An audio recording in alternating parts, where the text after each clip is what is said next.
Well, Joel Embiid has essentially locked himself in with Philadelphia for the duration of his prime, as he agreed to a new 4-year, $196 million max extension to stay with Philly long term. Embiid still has about 2 years, $65 million left on his current deal with the Sixers, so signing this new 4-year deal with Philly will essentially keep him there until 2026. He's already 27 years of age.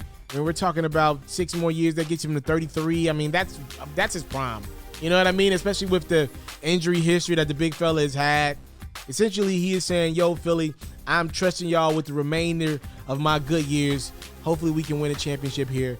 And look, man, obviously for me, it's better when guys are free agents. It's more to talk about. It's news. Where will he go? Will he stay or where he go? What teams will want him? But in Joel Embiid's situation, I think he's making the right move. I don't even think he should think twice about it. He went into this negotiation. He represented himself. He didn't even need an agent because he knew what he wanted to do. He knew he wanted to be in Philadelphia long term.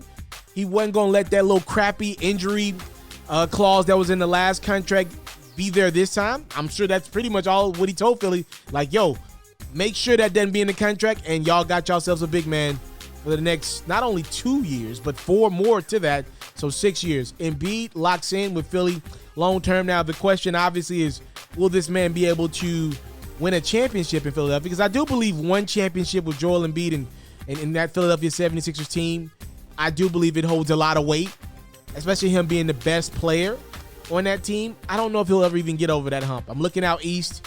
Brooklyn's around. Kevin Durant's locked in for the future. Giannis is a real thing out east. Finals MVP, NBA champion Giannis Antetokounmpo.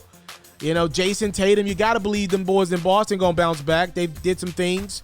Some other young talents in the east, too. Like, let's not sleep on LaMelo. Like, you know, this dude's got a lot of talent. There's some other teams out east as well that you think will make some noise in the upcoming years. Trae Young got better. You know, I don't know if Philly will ever get over the hump, but I also don't know what's going to happen with Ben Simmons. He's still not happy in Philly, and we still have not had a resolution to that. I did not expect this deal to come out this offseason. I thought probably would next year, but I'm not surprised. Joel Embiid has an injury history. He's like, yo, let me go get my biggest payday while I can. I don't want to try to negotiate with Philly. If I was to tear my ACL tomorrow, knock on wood, like, yo, I think they give me another max deal, but I don't know. He's doing a smart thing for himself, his family, and his generational wealth. I ain't mad at that. Now, in regards to championships, don't tell me this is the best move to win a championship. It's not. Maybe the Sixers are able to get Dame in the next couple years. Maybe they're not.